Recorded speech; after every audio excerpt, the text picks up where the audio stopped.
looking for something exciting to read while you enjoy some sugary cereal? Yeah!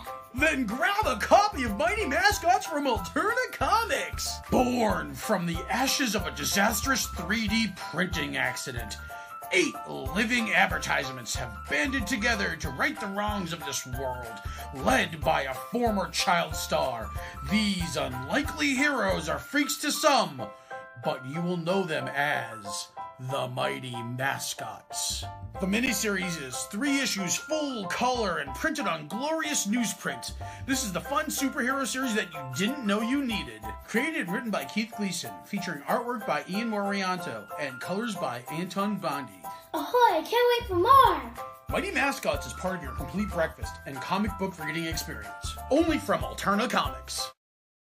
Hey, everybody. Welcome to another episode of Indie Comics Relay. I'm your host, Keith Gleason, creator of the Mighty Mascots. With me, as always, Johnny C., creator of Surrounded by Death.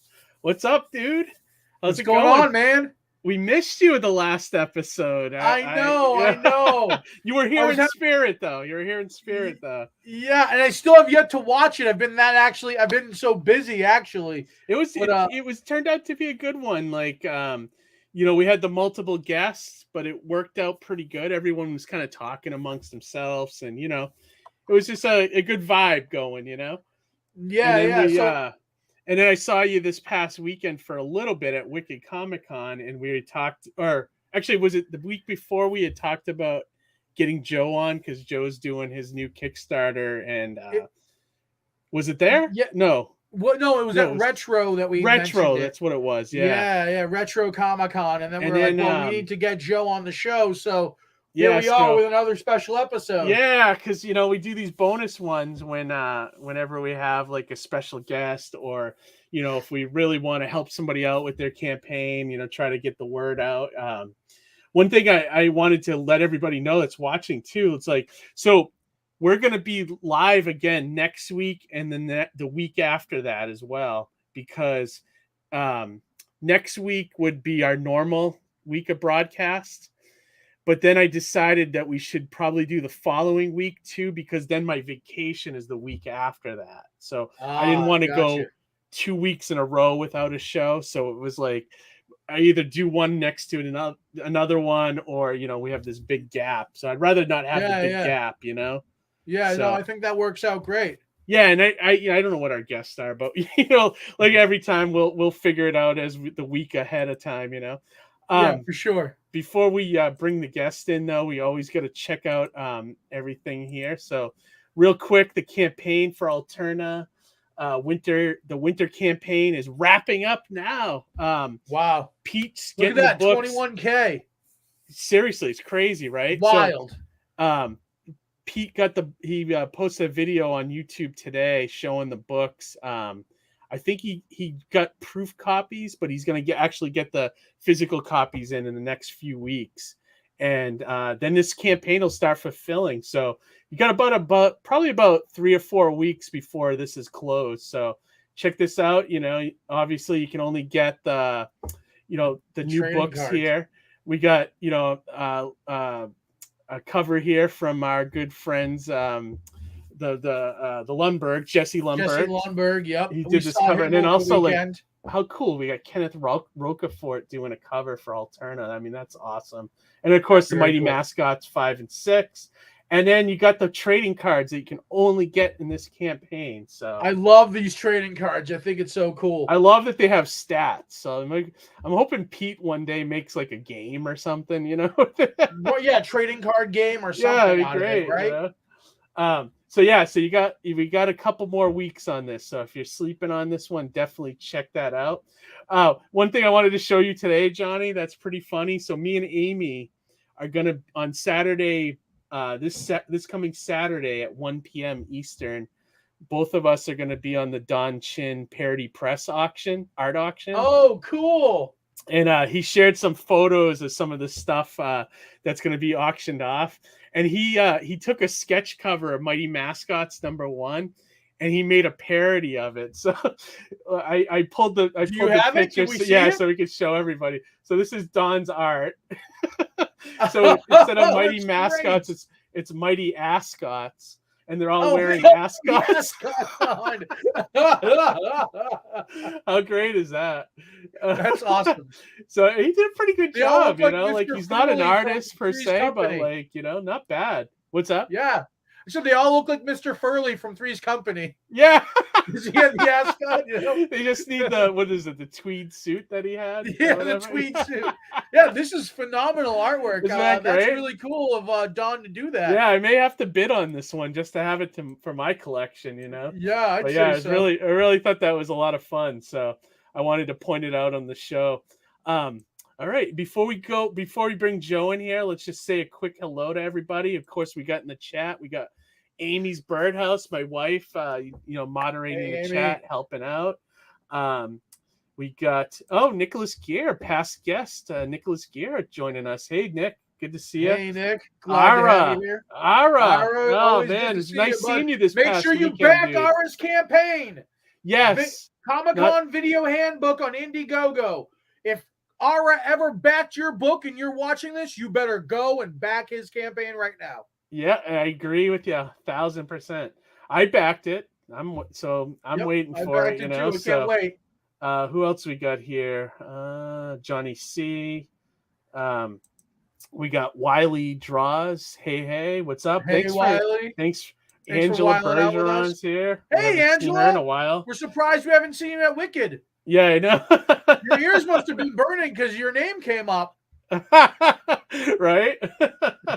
Awesome. So and we got a bunch of people watching but probably not commenting, so but we'll see with some comments. Cool. I'm sure Harry's gonna pop up here at some point. Well, and everything, when you have a legend on your show like Joe St. Pierre, of course people are gonna be watching, right? Yeah, definitely. And real quick before I bring him in, I first met Joe, this is going back I want to say 2012, 2013 at Jay Moulton's.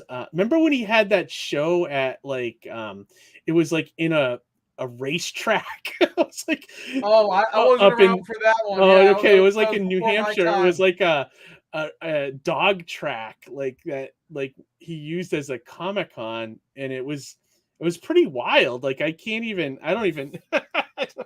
don't even know. I don't think that place is even there anymore. But I've been to some wild places where I've done some wild shows, but that one has to be right up there, you know. Racetrack. That's pretty I ended wild. up being next to Joe at this show, and that's how I got to know him. And then from there on, you know, we've kept in contact. I usually try to find him at every show. We talk. Hey, we hung out a couple times. I remember we went to what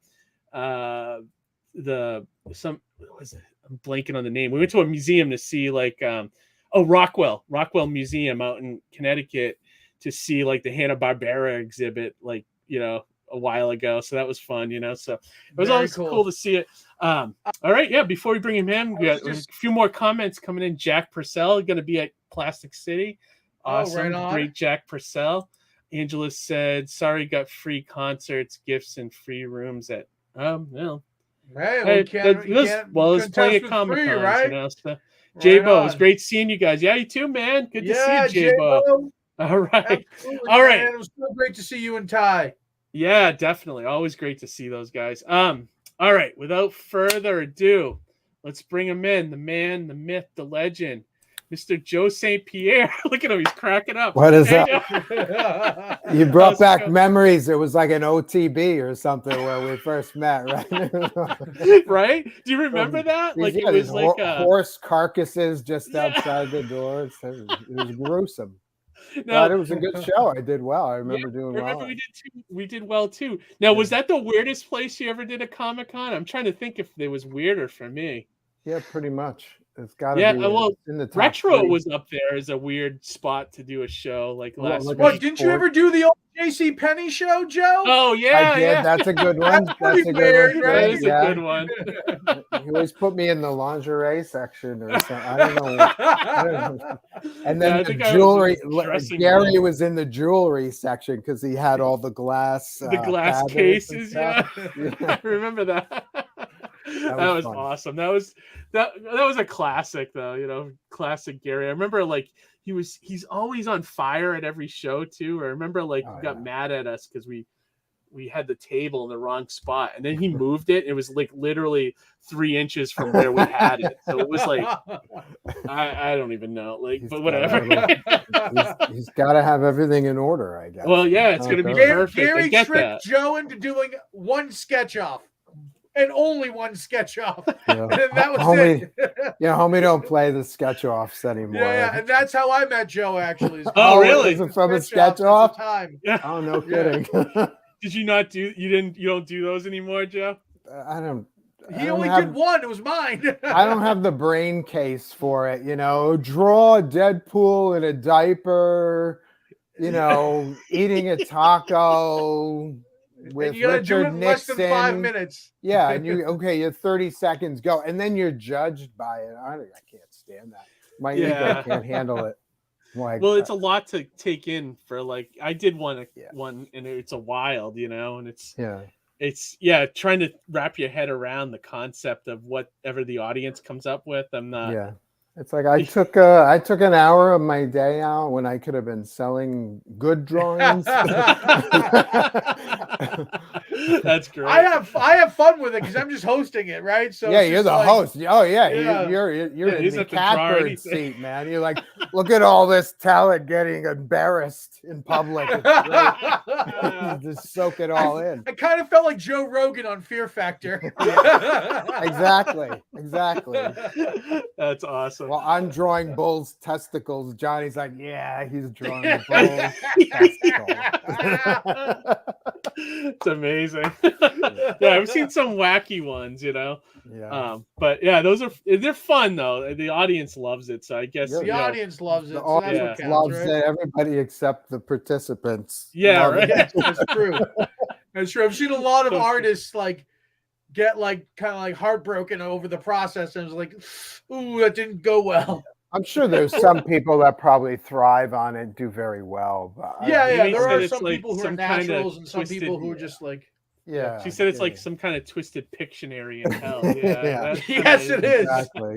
Yes, With it George is. Medina in the house. Hey, what's up, man? Hey, I just came from I just Catch came the from their Craze. show. Yeah, I just did their show. Thank you for popping in.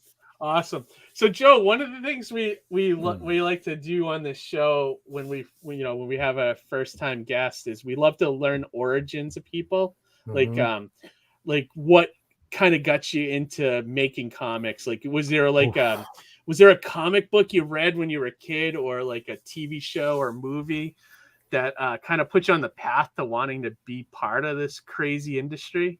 I doubt that I could kind of pinpoint it to a single experience, but I have photos of me when I was 4 years old holding comic books up, in photos and stuff. I couldn't wait to show off the new comic book that my father bought me or my grandmother gave me or something like that. What did you like, or what did you read as a kid? Like, did you have any characters you gravitated towards? I think Joe's like a Fantastic Four guy, right? When I was 4, I probably ate my comics, but I would probably I probably read whatever or looked at whatever I was given. So when I was really, really young, I mean, it was everything. It was Bugs Bunny, Richie Rich, Casper, Sad Sack, Spider-Man, Justice League. The Golden Key stuff. Like I didn't like the gold key stuff. I wasn't a fan of the painted covers, so I didn't gravitate towards that. So that's an interesting point. But if I was given a gold key comic, I would read it. Yeah. But very often I would be taken to a store and there'd be some comics, and my father would say, pick a couple out. And nice. So I would gravitate towards pretty much anything except painted covers, I guess. And then eventually interesting. Yeah, and then eventually the superhero stuff started to attract me more, and then I became officially a collector probably around 7 or 8 years old, I think, and then just had to have every issue of Amazing Spider-Man. And while that was happening, you're watching Saturday morning and the Spider-Man cartoon is on for me. The Hanna-Barbera superheroes are on, Johnny Quest, that kind of Yeah, stuff. that So stuff is awesome. I'm full of sugar smacks, and I'm like, I gotta do this. I gotta do this. You know, after I run off my sugar high, I gotta come back and I start drawing. You know. Yeah, So, yeah. And Were for you me, drawing always when you were a little kid too? Yeah, yeah, Like, yeah. I still have, you know, I probably have 100 comics that I drew between, you know, 6 to 13, something like that. oh wow, you And that still I was- have them? You Yeah, still oh have yeah, them? yeah, yeah. Yeah, do you really? Sure. Classics like the Fruit Family and I got a few of Stuff those like in my that. collection too. yeah. I actually what I was going to say was, for me, it was about the storytelling too. It wasn't just like, oh, I want to draw this picture. This is a great picture. For me, it was like, I got to do comics. I got to tell a story. Yeah, you wanted to like learn how to blend the Yes. aspects, right? Yes. The writing and the art. Yes. So, you know, had to have a cover and then a splash page and then panel to panel. And usually I would just go in cold. I start with a cover and then a splash page, and then I just start drawing panels. I didn't know where the story was going. I was just drawing, Right. you know? Yeah. And I was like, okay, I'm going to stop on page 8 or page 10. And then my story was still going and I'm on page 7. I'm like, oh my God, I got to finish the story. So so, you know, the last couple pages each have like 10 panels on each page, right. you know, that kind of thing. Yeah. So the brain was worked towards the story. Pictures tell Right. story. You finish the story by the time you run out of pictures. So it was always that way. And you see that. I see that a lot with like first time indie comics. You know, like you can see like towards the end of the book, it's like packed with word balloons and like extra panels, and it's like, but it's like in your head, you're like, I've been there, so I know this guy's gonna keep learning, you know, and just kind of learn how to pace it out, and like that's just something that you learn over time. I think you know, as the more you do it, you know, but you have to have like, I think, you know, like comics is in your blood somewhat. Like, you know, it's like you think you can learn it, but at the same time, it's just when you try to explain it to someone, it's like hard to explain because it's like part of your being in a lot of ways. You know what I mean? Yeah. So like, yeah, no, I totally get that. Yeah, it's in my bloodstream. I can't do anything else. That's right. The blessing of it and the curse of it is like, you know, it is. Yeah, it is. It's like, you know, like even now, like I'm just like, God, you know, it's like, you know, it's bad for you, but you love it. You love it so much that you got to keep going, you know? Comics so it's is like a harsh mistress. It is. It totally is. Johnny, you were going to say something? I was just going to say, just kind of circling back around to like writing and laying out panels and stuff. Like I find myself more often than not overwriting and having like 7 or 8 panels on a page.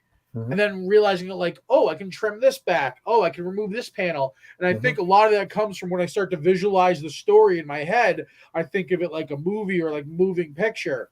And then I'm like, well, I really don't need this panel. I don't need this panel. I don't need this panel. I just have to condense all these words across the remaining panels. Right. Well, good for you. Let the art do it for you. You know? Treat it like a sculpture. It's good for you that you have that much material and you don't have to stretch it out, right? So it's like you got a lot of material. You can start hacking scenes out and stuff like that. That's a good position to be in. Totally. Yeah, rather than not having enough and having to like every page be like a full page splash. You know? You still have 10 pages to go in your 20-page book. I've been on both sides of that though. You know? I've been on both sides of that though, where I've had too much, I had to cut back, and where I've had too little, and I'm trying to expand it, and I'm spinning wheels. You know what I mean? Yeah. It's tough though. Like even like now when I'm making, you know, issues, I'm like always shooting for like the sweet spot of like 24 to 26 pages.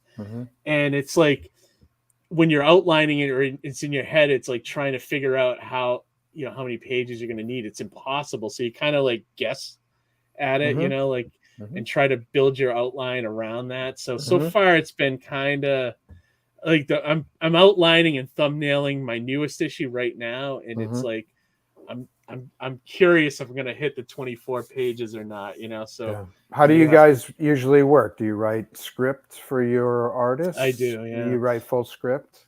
Yeah, I do it. And I don't recommend this for anybody to write the way I do. Mhm. I always write without a format in mind. Like, so when I sit down and have the outline in my head, I just write it like a screenplay with no, like, I don't worry about writing like panel 1, Mhm. page 2 or whatever, and do it Mhm. like that. I just worry about getting the dialogue, and I just write it that. Then I go back Mhm. and I sit down with thumbnails, and then I worry about doing the panel description. So I kind of try to break down the page that way. Oh, so you come back after you've written the script and break it into Yeah, panels for I the treat it like a artist? screenplay first, and Okay. then I come back and redo it. So Okay. it's like kind of like doing the same thing twice. You know what I mean? Yes. After you've rewritten it already 4 times or Yeah, whatever. yeah, yeah. Yeah.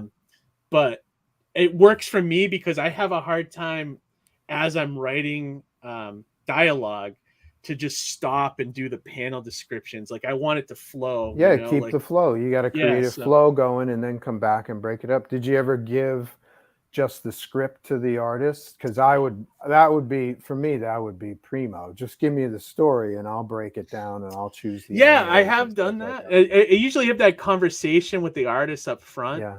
Yeah. Like, and I did that with Kid Switch, and Mhm. I Oh, think Kid 1 or Switch. 2 episodes of or I think I did with 1 issue of Hero Envy with George. Oh, But cool. like, with Ian just wants, he's a work for hire guy, so he just wants to take my thumbnails and then go for it. So you Like, even do thumbnails for him? yeah, but they're Oh, very that's cool. shitty. Like, they're very shitty. Like, here's a thumbnail for let me see if I have one over here. I have some, like, I'll do like a cover. Like, here's like a cover for like, let me see if I can make myself big here. This is like a cover for the Mighty Mascots Giant Yeah, Volume that's great. 2. So I kind of send him and then I write what's happening here. That's But it's great. very like, very, very like high school, or. I can work with that. That's great. Yeah, but Yeah. like, normally, like, if an artist wants to do it, like, I knock yourself out. I'll just be like, here's what I kind of want, and then Yeah. go for it. I prefer So- that because it's easier on me. The caveat there for me is that sometimes I'll write with, like, pages 2, 4, 6, 8 and page turns in mind. So Okay. where, if an artist starts to take liberties, they break that, right? Yep. So that's where I usually have to indicate and say, okay, well, I want this to be a splash page, or I want this to come at a page turn. You know what I mean? And those are intricate beats that I'd have to, explicitly write about. But even in the process of doing that, I try to keep it as open-ended as possible for the artist to put their creative liberty onto it too. That's cool. Allow them to put their thumbprint. And one thing I learned really early on is that when you dictate every finite detail to the artist, it becomes a chore for them. When you give them a very loose script and allow them to run wild with it, they pour their heart into it more, and the next thing you know, they're actually giving you a solid effort. Yeah. I think everybody's different. So how did you It is. write? How did you write this one? Surrounded? Was this full script? Yeah. That was What did your adapted- layout look like for the cover? The cover wasn't done, so I had to get something together for That's brilliant. convention exclusive. That's brilliant. So how did that you book- write Surrounded by Death? So Surrounded by Death was actually adapted from a somebody's manuscript that was meant to be a novel. Oh, really? And I go, no, wait a minute, this would work really better as a comic book. Mhm. And then I went in there, just put it into comic book format, Mhm. and I changed things around a little bit, consulted with them. I met my collaborator in San Diego Mhm. at a speed dating kind of like creator artist thing, networking Mhm. event, and I just was like, oh, this is a really cool concept, let's work on it. And we kind of just made it our own. Oh, cool.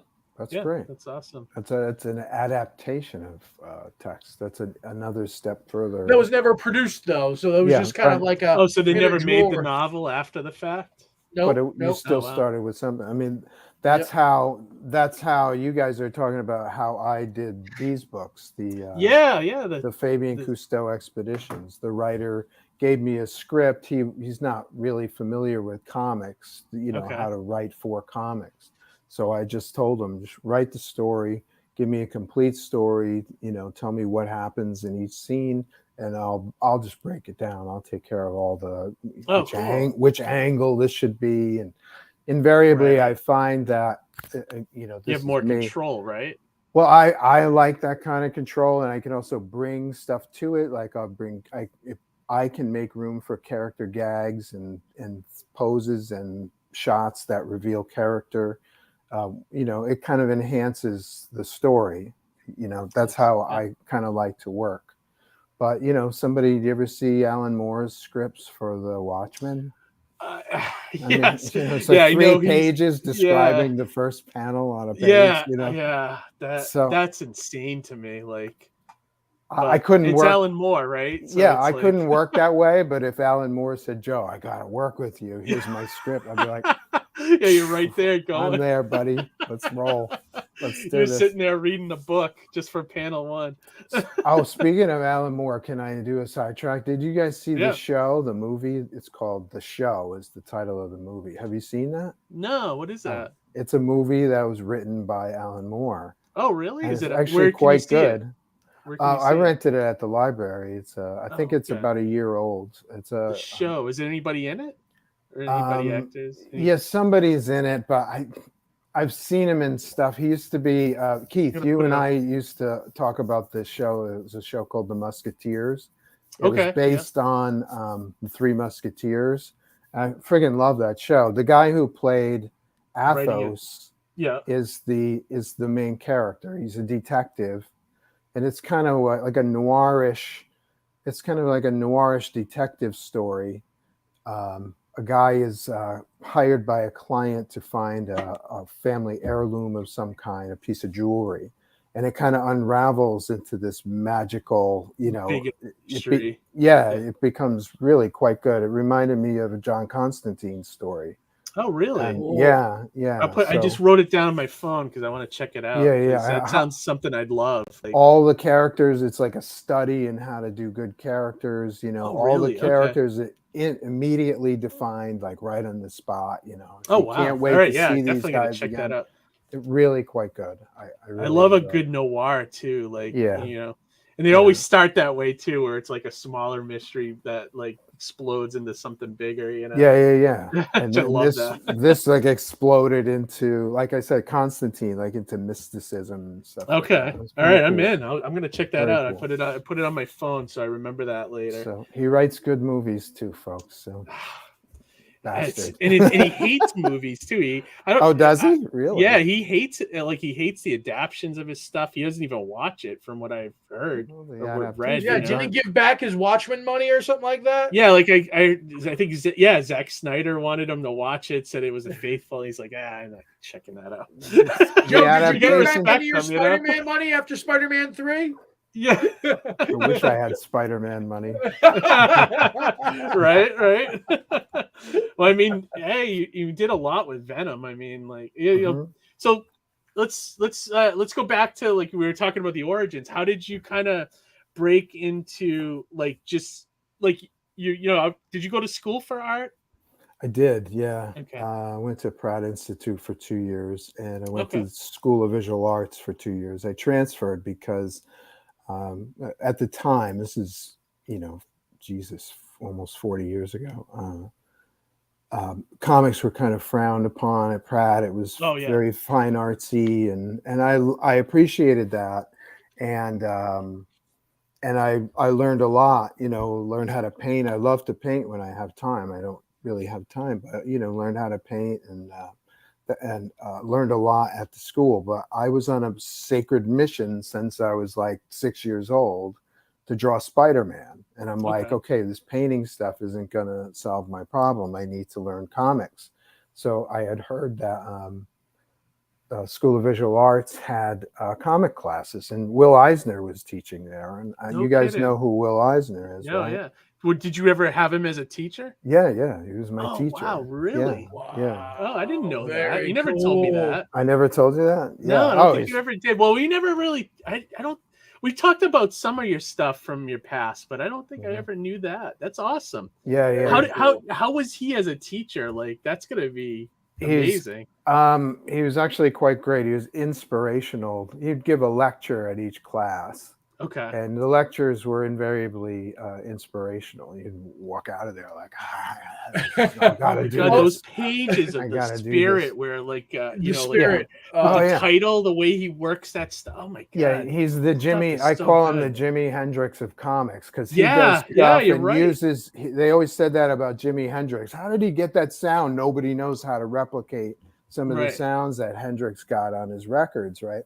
So Eisner, I equivocate in the same way in that he used tools, visual tools, and motifs that most people nowadays, they just draw storyboards for movies and call them comics. Yeah. Whereas he was like inventing, comic book motifs and throwing them out there, and people don't know what to do with them. Maybe Steranko did, maybe Frank Miller, recycled some of them or retooled some of the things, but most people nowadays, I don't think they know, what he's doing half the time visually, how to tell a story. So I would cut up. I was buying Spirit comics about the same time, and I would take the comics and I'd Xerox like say 5 or 6 panels from each story, and I'd paste them in my my sketchbook to kind of just, okay, look what he's doing here. Pay attention to this. Look at the lighting in this shot. Look at the mood. How he's telling a story just with wet footprints on a hallway. You know what I mean? That kind of stuff. Yeah. So my sketchbooks at the time are like full of, Eisner kind of swipes and me trying to retool for myself how to like absorb figure that out kind of how thing. he was doing this. Yeah. No, like you look at his stuff and it's so visually like stunning, and like you said, it's got a grasp of storytelling that you don't see in a lot. Well, let's face it, in a lot of modern artists, like but oh my god, that stuff is wow. I didn't know you had him as a teacher. That's awesome. That's very cool.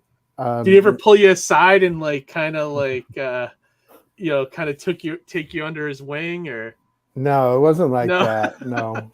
I'm very intimidated by some of my heroes. I didn't grow up on Eisner's stuff, but I mean, I knew who he was, and I'm still to this day, I don't know what to say to some of my heroes, that I kind of grew up with or I respected. Who are some of your heroes? It's gonna be like Jack Kirby, right? Dick. Classics. Dick, Ramita Senior is one of my gods, and Kirby. Grew up on Kirby, Sal Buscema, John Buscema. The Marvel staples in the 70s kind of thing. That's my wheelhouse, and then later Byrne, Frank Miller, George Perez. Rich Buckler's Deathlock was love that stuff. I remember those. Those are great. Great stuff. Great. Yeah, that's awesome. And so now, having taken that class with Will Eisner, is that where you made the jump to your first comic job, or? Oh no! I wasn't. You're assuming that I was way ahead of like. You're assuming that I was good. Okay. That I was talented. Which thank you for doing that. I probably shouldn't be exposing myself right now. Oh no, it was a few years. It was a few years even after school. Okay. I kind of worked. I even worked while I was in school. I had a full-time job and then went to college. I couldn't afford it. Yeah. So, it was like I knew that Will Eisner had to be my teacher, so I did whatever I had to do to pay his fucking tuition. And that invariably included working full-time through college, Oh, wow. Through college. So, that time when I could have been drawing, was spent, working in Macy's or working at TGI Fridays or something like that, just to pay the bills. So it took me a while, even after school. I got a couple of, small illustration jobs. I had a salary illustration job out of school that kind of helped pay the bills and stuff. And then while I was working that job, I was, working on Submitting. samples, and back then there was no computer, there's no internet. I have to keep reminding myself of this. So it's like back then, You had to it's 30 years ago. mail everything. Yeah, you had to physically make copies of your pages and then physically send them in the mail to all the editors at Marvel and DC and whatnot. Yeah. So Did you do you didn't do the intern route at all, did you? No. I wish I had known about that. For some reason, I didn't know how to do that kind of thing, or hadn't thought of that, or didn't meet anyone who could connect me to that kind of thing. Yeah. So, but that would have been a nice idea. Yeah, no, it's like one of those things you think of that, I don't know. I don't even know if they do that now. I mean, they're so Marvel and DC are like 1 foot from closing their doors. Like, I doubt they're even doing any of that stuff now, Yeah. It's just like, it's really bad. I don't know. Yeah. I don't know. But back in the day, I would send out samples of my work and get a rejection letter from each package. And so I'd be like, okay, fine. How many rejections do you think you got before someone took a shot on you? Oh, a lot. Yeah. The only one I kept was the very first one I got when I was 10. I have my first rejection letter when I was 10 years old. Gotcha. So, and that's got the Marvel stamp and it's handwritten on it. It's not even really official. It's not even official, like stationery, It's wow. Like I bet you don't even get a rejection letter now, even if you send you something. just get ignored. You just get ignored. Yeah, totally. That's awesome that they took the time to actually do that back then, So eventually the rejection letters, I remember one from Dick Giordano, get a rejection letter, but Giordano would say, you're getting close, work on this, work on this. Oh, really? And okay, so you were getting feedback. That's cool. Yeah. Yeah. And then one day... Did you ever meet him before he died? Or Giordano? I'm going to say yes, but it was very brief. Gotcha. It wasn't like okay. Yeah, I didn't have a relationship with him.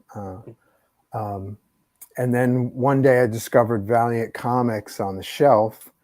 They were relaunching Magnus Robot Fighter and Solar Man of the Atom. Yep. And I was like, oh my God. I was like, this stuff is freaking great.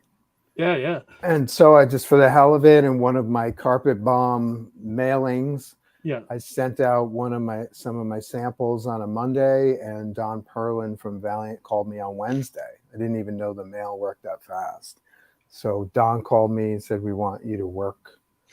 Is Don the guy that co-created like Moon Knight? Is that the same guy? Same guy. Okay. He's a Marvel. He's a longtime Marvel guy. He worked on. I remember him most myself on Werewolf by Night. That's where Moon Knight made his came from, first appearance. Yep. Oh, that's awesome. So he hired you. So Valiant was your first job. That's my awesome. first gig. Yep. What book did they put you on? Was it Rye? Yeah, Rye. Mm-hmm. Yeah. Okay, that's the one. Do you remember Rye? I do remember Rye. I was that when Valiant first hit, I was probably collecting comics for maybe a couple of years at that point. So I had no idea till years later that Magnus and Solar were originally like Gold Key comic characters from back in the day. I thought they were just part of, this new Valiant universe that was starting. And I remember I remember the first Magnus had the mail away or something. There was like a mail away for issue half or something. Yeah. Wasn't it? Or issue 0 was like a new thing. I remember that. I don't know if I mailed away for it. I think I kept the issue with the coupon in it or something. You had to get like 2, I don't remember. It was like 2 coupons or something and mail it in to get the issue or something, The whole story about that is like an improv, like Johnny's black covers. Like originally they had an artist planned for Magnus. Okay. And something happened. He couldn't continue working on the book. And so Shooter decided he wanted a regular team on the book. So they put that whole issue aside and restarted Magnus with a new team Art Nichols and Bob Layton inks and stuff like that. Oh wow! So they had that took whole that issue on the side that was abandoned, and Wow! kind of retooled it I didn't into know. a promotional giveaway and created the What a Zero brilliant issue. idea! Jim Great, Shooter right? was brilliant. You know, like I heard he was a dick to work for, On the but fly.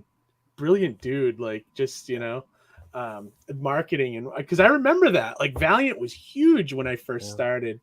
Was reading them, and like they were big for like what 3 years before things started kind of falling apart. Like don't get me don't ask me about specific time No, I periods. won't, I just but, have like- like a cloud. I have a floating cloud reference. You know, this happened, then this, then this. right. Well, no, But I remember they don't know had the like exact dates. they had all these different books, and they were all great characters. Yeah. And then they had their first big crossover, which was about, I don't know, maybe about 10 issues in on each of the books. Mm-hmm. And then after that, they did the thing with Image. And then after that, I think it was when things kind of went south.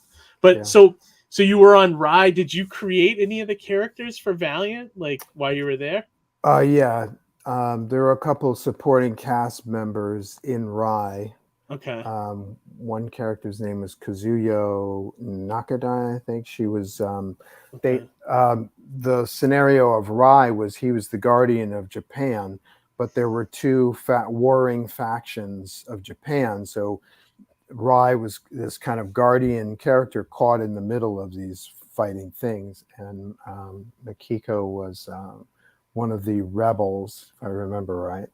Okay. And then there was a whole slew of other characters, minor characters. And then I created the two Harbingers, Livewire and Stronghold with Bob Layton, and launched Secret Weapons. I'm the co-creator of Secret Weapons. Yeah, they brought that back too in the newer Valiant like a couple of years ago. Mm-hmm. And Livewire is a great character. She's stood the test of time. Even when the newer Valiant stuff, she was pretty cool. So yeah, I don't know if they'll ever do anything with it, but like that would be a great. Would you get some royalties if they ever did? Possibly. If they return my emails, maybe. Yeah. Well, I keep hearing that they're going to make like a Harbinger movie, and all sorts of Valiant related characters. Well, I think so that's you never know, I guess. Isn't right? that falling apart though? Like I think the Bloodshot movie killed everything because it was so bad. And well, I think it was actually it was rights related though, because I think it was Sony had Bloodshot, but I think another studio has Harbingers. So I think there may have just been some mix and match there or something like that. But did you see you that never know, movie, Joe? We'll see you on the red carpet sooner or later, right? Did you see the Bloodshot movie? It was kind of I couldn't make it through. It's devoid of action, and it's like for some reason 2 hours long. Like I don't know what they were thinking. I mean, Vin Diesel was fine, but it's like there's nothing happens in the movie. Like it started with a bunch of cliches, action movie cliches, but then about halfway through, they revealed that these cliches come from, they're implanted, right? Right. So I was like, dude, you lost me with your first half, and so you don't get me for the second half. I'm sorry, I don't care how good the twist is, but we're done here. Yeah. And to be honest, I don't like Punisher type characters, guys with guns running around going bananas. Right. I don't think they make good comics, superhero comics at least. Okay. I respect everybody who disagrees with me. That's perfectly fine, but that's not my scene in superhero comics. So I don't even like Bloodshot to begin with. Because they're like more like normal guys. Like I kind of know where you're coming from. Like when you read a comic, you want like super heroics, you want like powers, so I kind of get like when you get the normal guy, you're like, it's not like so when much you see Hawkeye on a team, it's like, oh god, he can shoot. No, I love Hawkeye. Awesome. No, I can't go there with you because I fucking love Hawkeye. He's probably. But you know what I'm getting at, like where it's like you see a normal guy and it's just the problem with those kind of stories is they're all the same. And so it's on, if some guy is taking revenge, or the end of the story is going to be somebody's going to get shot by the Punisher. And so it's on you to make it's on the writer. This is a lot of work, in my opinion. It's on the writer to create a unique context that this operation is going to go through, right? Okay. So I don't read a lot of stories where that entertains me, where Gotcha. that context is grabbing me. So that's where I go. But I'm all for the underdog, the everyman, the no powered guy, who's going up against this giant thing. That's probably my favorite theme of anything. But it's just that I haven't read a Punisher type story that floats my boat. That's all. That doesn't mean people can't have every issue of the Punisher or Bloodshot, right, or whatever. It's just not my thing. It's not my thing. Right. Yeah. So how did besides Livewire and Stronghold, was there anything else you created at Valiant? Probably. Probably. Well, I'm sure they had villains, right? Okay, Yeah. so the speed shots, there were characters called speed shots. Did Which you were, create Harada? I know he's like no, the big no, Valiant guy. That big was Valiant. that was Harbinger. Yeah. That was a Harbinger thing. The speed shots were prototype blood shots that didn't succeed. They were injected with the nanites, but they kind of burned out fast. So it created speed shots. Let's see, there's a character called Scatterbrain in issue 4. He's like a Hannibal Lecter type who ate brain tissue and stuff. There's a Ninjak villain called Scratch. I love that guy. He's totally getting reused in my future. Nice. But he was well, like they're not using it, right? He Why was not? like the Ninjaks opposite. They both trained together. Like Mordo to Doctor Strange. That kind of thing. Gotcha. They both like kind the of came polar up opposite. Yeah, they both came up together. One went this way, one went. The Doctor Doom to Mr. Fantastic, stuff like that. Yeah, Cool. definitely. Yeah, and let's see. Wow, you got me really. Adam Warlock is Sifting. saying Valiant was great in the early days. They went downhill when Acclaim bought them. Yeah, I remember that. Like when they tried to relaunch again, tried to make video games off of everything. I did some stuff for Acclaim too. Now that you mention it, thank you. Did you? When they did that relaunch, that was like Yeah. mid '90s, I think, mid to late '90s, somewhere around there. Now, when Acclaim stepped in, did you notice that there was like a lot of corporate oversight that may have helped like kind of sink things at the time? I was on my way out when Acclaim started to move in. So is that when you have moved much to on to offer like there. Marvel and DC from that point on? Dude, I was on a sacred mission to draw Spider-Man. Nice. And Valiant was a nice place to kind of settle in and get your learn feet the craft wet. and sharpen up. Yeah. And it was great. It was a freaking boot camp. I always say that I learned more at Valiant in a year than I did at 4 years in school, because I wasn't working at a Macy's. I wasn't working full time. I was working, 24/7 in the trenches. Okay, I need to learn how to draw. I don't understand the shoulder. Throw myself in an anatomy class on weekends and figure out how to draw a shoulder. It was, and then I had, these mentor figures. Shooter, I can't thank Jim Shooter enough for the amount of time that he spent with me, and how he taught me how to tell a story. Bob Layton, just learned a lot. He's really good with characters and plot ideas and stuff like that, besides his inking skills. And Barry Windsor Smith, I owe him my career. So these are 3 giants in the field, and I can't say enough about it. So these guys were accessible to me while I was just like soaking all this shit in. So you talked to they were also Bob. former Marvel guys too, right? Yeah. You talk to Bob or Jim. If they still, I know Bob still remembers me, but Jim, when I would see Jim after he left Valiant and after I had left Valiant, I'd see him at shows, or one time we shared a bus ride together. He was kind of remembering me. He said I was a pain in the ass. You talked to Bob Layton. He goes, he was a pain in the ass. And I was a pain in the ass because I was this guy. I was so focused focused on on trying to becoming a decent professional comic book artist. I was asking Okay. questions all the time. Gotcha. You So know, they I was equated asking that for to advice. Yes, yeah. I was probably a pest, and Okay. I would probably complain when something didn't come around, that didn't come my way or something like that, or didn't work out. I'd speak up about it. Yeah. I had one thing in my head, one thing, and that was draw Spider-Man and get great.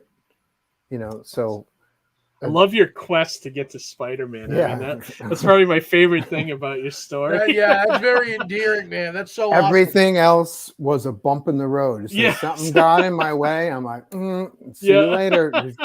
You know, So- like a Mack truck with no brakes going downhill. I'm like, this is me. And at the Right? bottom of the hill is Spider-Man, Peter Parker Spider-Man. That's awesome. So Cool. how did you Very how cool. did you finally break through the doors at Marvel? Like what assignment did you get, or what editor did you Well, it was about my time to leave Valiant. You could kind of feel it. So no, yeah, okay. Yeah, go for it. I yeah, didn't mean to so cut you off. my buddy at the time, his name was Kenny Lopez. He was a letterer, and he Okay. kind of worked the whole scene. Kenny like knew everybody, so he actually took me into Marvel's offices to kind of show me around, shop me around, and I had brought my portfolio samples and stuff. And I went into Bobby Chase's office, and she said, "Oh, these are really good. Here's I want to give you a tryout test for a Hulk story." I'm like, "Oh, thank you very much. I'd love to draw the Hulk. That's awesome." Okay. And went into the next office, and Joey Cavallari's office. He was doing the 2099 stuff, and I was like, Okay. and I showed him my stuff, and I go, "Bobby just gave me a test." He goes, "What do you need a test for? I'll give you a gig." I was like, "Okay, fine. That's great." So I started at Marvel on Spider-Man 2099. That was my first Nice. gig. Cool. So right out the gate, not the Spider-Man, but a Spider-Man. Keep in Spider-Man. mind. Yeah. Keep in mind. It's not Peter Parker, right? So so you must have been excited, but also a tinge disappointed. Was that the feeling? No, not at all. I was ready to Okay. go. Ready to go. Okay. Ready And- and raring. Horny as a cat. Ready to go. Well, I mean, Let's like do that's this. such people love 2099 Spider-Man. Did you design that costume? Mm-mm. No. Okay. No. That had gone at least 2 years. Rick Lee was on the book for about 2 years before. Gotcha. Okay, so I don't remember the history of there. So I thought maybe Yeah, you that's started okay. at number 1, and then so you took in as like a fill-in issue, and then became the Yeah. regular penciler. I started on Joey gave me 2 fill-ins, which eventually became like an annual, Okay. and like I think there was a giant size unlimited or something like that, 2099 unlimited. The Okay. fill-ins made it to other places, but I had done those first. But the first one that was printed was he made me the regular artist. I replaced Rick Leonardi, so we did 4 issues right after Rick left. Okay. And so my first published Marvel stuff was issue 26, I think. Okay. Of Wow. Spider-Man 2099. Yeah. And you did that for 4 issues?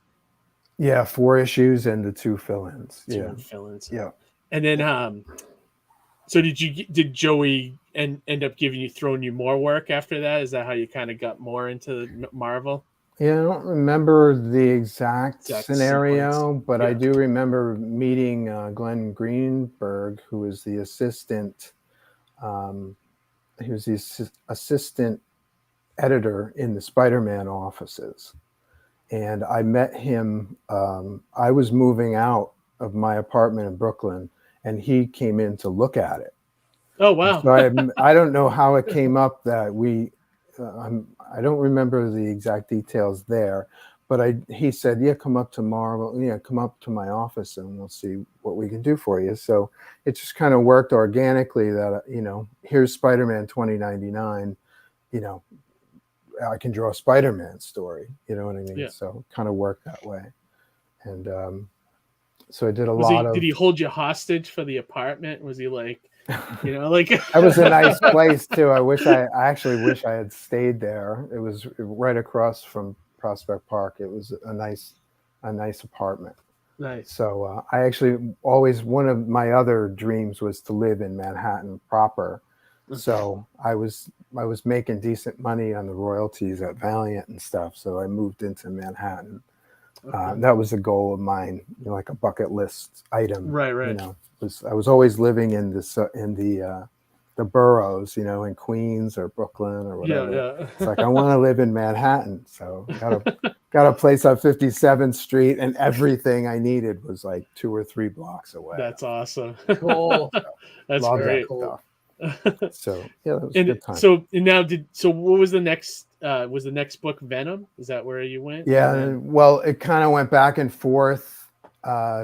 Venom, and then a Spider-Man one-shot, and then Venom. I don't remember the exact sequence there, but it ended up that I was doing a lot of one-shots and limited series, and that's why I use the phrase, I'm the artist of the most #1 issues. Yeah, I was gonna just bring that Spider-Man up. or his cast, because I was getting all these one-shots and limited series and annuals, and they're all, I'm going through my resume one day, I'm like, these are all #1s. And I made a connection recently that people don't even like to read comics unless it's with the first issue. Like, my first issue of Amazing Spider-Man was like something like 90 in 92 or same. something. I didn't say, oh, I have to read every issue. I just picked it up and I read it. I think that I kind of chart that with the way the collector market came into comics in the 90s. Yeah. I think people have this mentality that they have to start at #1s now, and then they more often than not, you find a #1's like a jumping on point, right? They've relaunched or rebooted the series.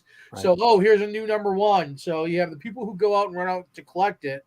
Right. Then you have the people who may have like been on a comics that are jumping back in.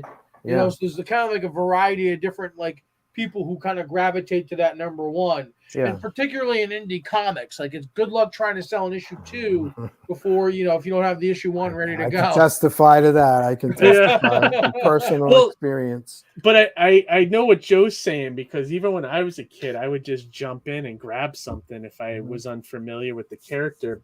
And they also used to write it in a way that you could do that.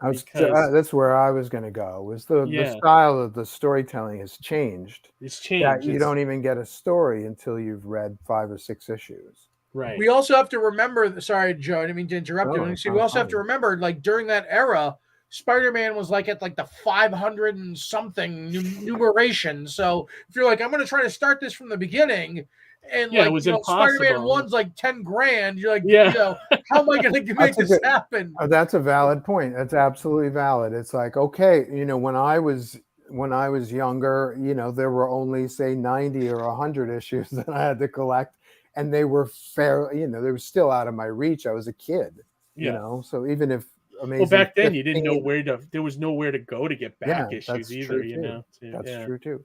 So the idea of having to read or collect 500 issues is probably incredibly intimidating, right? So you can kind of understand the constant relaunchings that happen, definitely.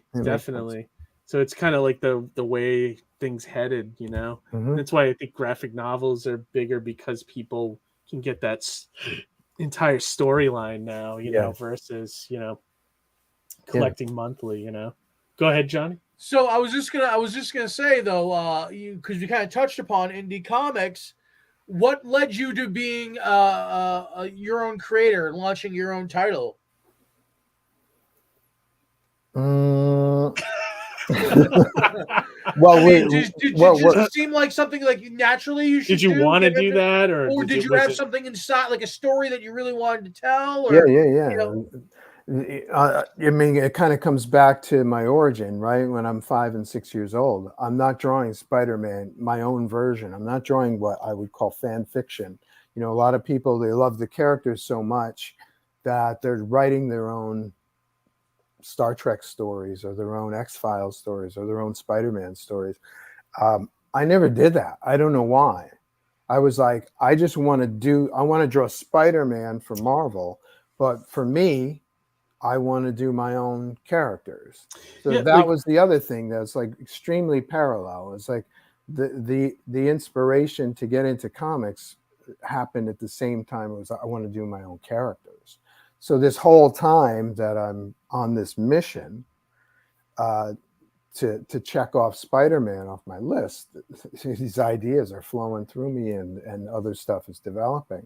Some of the stuff from New Zodiac, sorry to interrupt, but No, just finish this one thought. Some of the stuff from New Zodiacs goes back 30, 40 years. Oh, wow. So these are ideas I had when I was in high school or college, and just started to plug. They get plugged into other stories, or they get rethought, and kind of developed and start to go in another direction. It's great fun. It's freaking black. I mean, there's never like a bad idea. Like you just recycle it somewhere else. Yeah. What I was going to say, a lot of bad ideas too, but so ask my girlfriend Sonia. Yeah, not a good idea. Okay. So you had this single focus to get to Marvel to draw Spider-Man. When you finally got there and you got to draw Spider-Man, was it like all of a sudden in your mind where you're like, now what? Like I did it. That's exactly what happened. Is it? And then you're like, I've done it. Now what? What's next? It's a weird experience, when I have spent all this energy to achieve a goal. Yeah. And then the goal's achieved, or at least satisfied. And I'm like, now what? Yeah, right. So is that where like your idea to do your original stuff started to come in a little bit? Yeah, very much so. And nice. Well, the environment back then too, like the contracts are like, were you kind of like one of those, like you didn't want to give your good ideas to like Marvel because like they don't want, I mean, they weren't in it for the creators. They kind of still aren't anymore nowadays, because I'm still hearing stories about like, like Ed Brubaker was talking about how like Winter Soldier, he got kind of screwed out of that because I mean he basically created that character, but because it's Bucky, they're like, no, you didn't do that, so it's like, how many times has Bucky been brought back and they're just basically like dud ideas, it's like, okay, this one idea that hit. How many times can you recycle the Cap's guilt over the death of his partner in World War II? Right. It was recycled a lot. Yeah. And here comes Brubaker found this nice new way to do it. He puts a spin on it that's like, holy crap, this is really great. And arguably made Bucky better. Like, I mean, I think like absolutely. Winter Soldier's a great character, Absolutely. Like, well, he was so two-dimensional when he was just a victim sidekick, and then you pump a little bit of extra stuff into him, and then but then not even like character. Not even throwing Ed Brubaker a bone. I mean, big deal. They put his name in the credits, but like, what about? He's in a cameo in the movie, right? He does, but like, he should have gotten money for that. Like, for sure. Like, for sure. I mean, that whole movie doesn't exist without what he did in those comics. Like, I mean? Oh my God, yeah, absolutely. That's all Brubaker. It's funny. I was like, so you look at Lobo at DC, right? Mm-hmm. Simon Beasley didn't create him, but my definitive thought of Lobo is Simon Beasley's. Yeah. You know what I mean? Yep. I always thought, if I had an unlimited budget and I started like the next Marvel comics where I had a multi-title line of comics, is I would try to design some kind of creator ownership.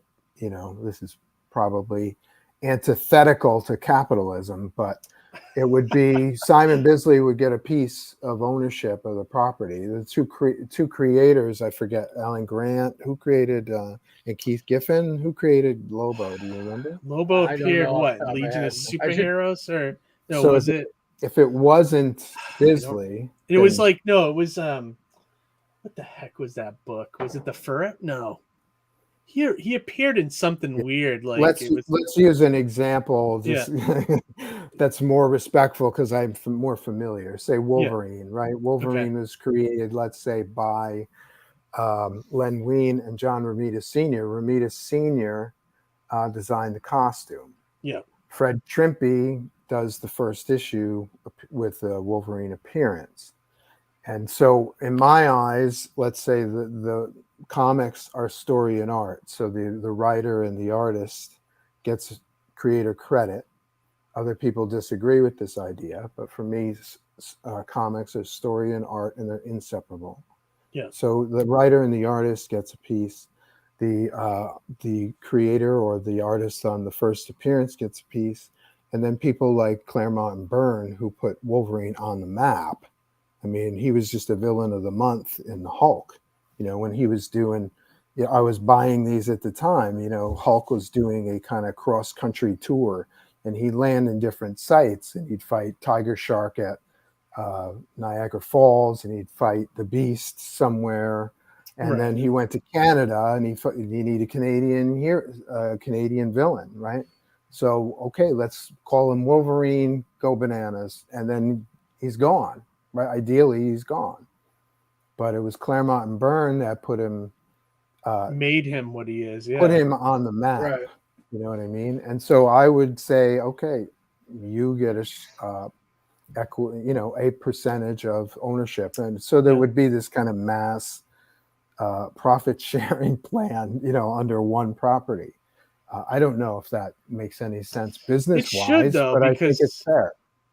I think a similar thing with Deadpool too. Like, I think Joe Kelly Right. made Deadpool what he is, Right. not Rob Liefeld. Rob Liefeld's version was just Spider-Man light, you know, but Joe Kelly gave him that whole like Joe Kelly turned him into the Bugs Bunny of the Marvel universe. Bugs Bunny, but also, Right? At least but he my added a perspective. lot of the cool stuff, like I can't even think about it, like the rivalry between him and you had like a lot of stuff that's in that first movie, like Weasel and the bar Breaking of the like fourth wall, all the assassins, all that stuff Yeah. is from Joe Kelly, you know.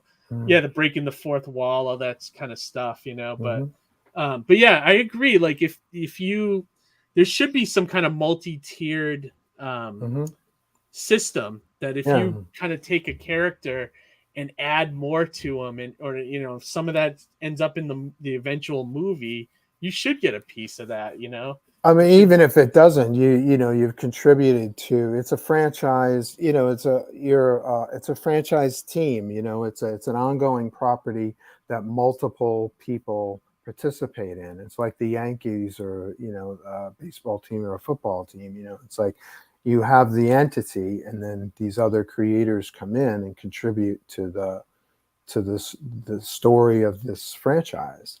And I don't know. I think there should be some kind of profit sharing thing. Definitely. It shouldn't be lawyers trying to, like, you know, telling Ed Brubaker that he didn't do it, you know, didn't create that character. You know what I mean? Like, they should be working for, you know, to help the artists. I know that Marv Wolfman and George Perez are credited with the creation of Nightwing. But Nightwing, there was a character called Nightwing before Dick Grayson took the name. He even says in the comics, I'm taking this name because it refers to one of my mentors, Superman, who played Nightwing in the Bottle City of Kandor, you know, that kind of stuff. Yeah. So it's like, okay, so he's taking the name from another character, and he's Dick Grayson, Robin. And whenever you see Nightwing, you see Nightwing created by George Perez and Marv Wolfman. So I don't know. Figure that out. I don't. Right. I don't know it's almost the same kind of situation, but it's even more of a reason to say you can't say you created it because we have a Nightwing over here and you're using Dick Grayson Robin. Right. So it's even more of a reason to say if you're a corporation, you don't participate, because you didn't create anything new or unique, which is wrong. It's not correct. I mean, when Dick Grayson became Nightwing, that was a giant event. Yeah. We're still feeling today. Yeah. And they haven't gone back on it, you know, so, but yeah, no, I agree with you 1,000%. So when did you start doing your own original stuff? Was it? So it was shortly after, my stuff at Marvel. I was like, I want to do the whole thing. I want to start writing. And my friend Dave Klistic and I, we met at Valiant. Okay. and we kind of were working up this story for I forget, I think it was a Bloodshot story. We would collaborate, on stories and pitch them to the various editors and whatnot. And there's one idea that we had, it was for this kind of cyborg Frankenstein kind of character, and I was like, this is too good for Valiant. We need to do something with this. Okay. So over the year, I don't remember the actual time frame, but I had gone on to Marvel. I'd left Valiant, was working at Marvel and DC. I gotta say, I was doing both places at the same time. He and I would develop what became Megahertz, and pitched that at Image, and they bought it. So so Megahertz, Megahertz was my first creator-owned published comic, and that was 25 years ago. So one of the tiers in my Kickstarter is the 25th anniversary edition of Megahertz #1. Nice. So we did some compromising at the time. We didn't have a lot of cash, so we went with black and white publication, and we did some. I did some compromising at the time that I don't want to do now. So the book has been colored. I colored the book, and it's going to have like a cool, like metallic foil cover and stuff to kind of celebrate the 25th anniversary. How long did Megahertz run? Was it a mini series or? Yeah, it was I wanted it to go longer, but the sales didn't dictate. So I call it a mini series, even though it kind of stops. Gotcha. It doesn't really close. The story doesn't really close up, but it went 3 issues, and then let's see, and then I think Image had told us, like, if you want to keep publishing, you can, but you're going to have to pay for the printing because the sales had dropped. It's that story that I'm still trying to solve to this day. A retailer will order X number of issue 1, and they'll order 1/2 X of issue 2. Keith, we've talked about this in the past. And then they'll order 1/2 of 2 for issue 3, if you're lucky, and then issue 4, if there's still an issue 4, or if you've caught fire, then things will start to improve. And that goes quite a ways back. I mean, that's why, like it levels off somewhere, but you can't grow the readership because they don't buy those issues. Right. So they don't match how many #1s they get. But that's so if they sell all those #1s, those people, if they come back for #2, you don't have them. They're not there. You can't grow the readership. And that's where we've always said that Kickstarter came and that's where we're finding different, right? That's where we're seeing differences with crowdfunders versus traditional publishing, is because I'm seeing campaigns that start off at a certain number, and then the next campaign gets larger because you get the new issue, but you also include the previous #1. So if it's a new reader, they can kind of get the catch up tier, right? And you're building that readership, and that's the way it should be. Self-publishers have the option to keep their issues in print, whereas the mainstream, I'm talking about mainstream comic book industry, there's a much larger comic book industry, graphic novels and manga and that kind of stuff, but I'm talking about mainstream Marvel, DC, periodical comics. They don't do that. No, they don't. You wait for the trade if you want a full story. The trade goes out of print, you're out of luck. That's just how the industry works. So self-publishers have the option. It's backwards, yeah. Mm-hmm. I was going to say, we breached the topic of the Kickstarter campaign, but we didn't really tell the audience that you have one running right now. Yeah, definitely. We're definitely going to show the video. I definitely want to bring it up. Can we pull up the page, Keith? To have people before we do that, I want to talk a little bit about the new Zodiacs and what is that about. So the campaign is for these characters you created 30 years ago. Some of them, they're not all that old, but some of them have ideas and that go that far back. The whole Yeah, because it's the Liberator, which is the one that this is in the campaign, which is the Aquarius, right? Mhm. Now that seems like a more modern concept with the Yeah. whole internet thing, right? Yeah. Did you have that character conceived back in the day? Well, if you read Megahertz, you'll see a prototype for the Liberator in Oh, Megahertz. really? Yeah. That's so, cool. Yeah. So the Liberator character is kind of inspired by one of my favorite sci-fi writers. His name is William Gibson. Oh, And yeah. Okay. Gibson was writing about hackers and stuff in the middle 80s.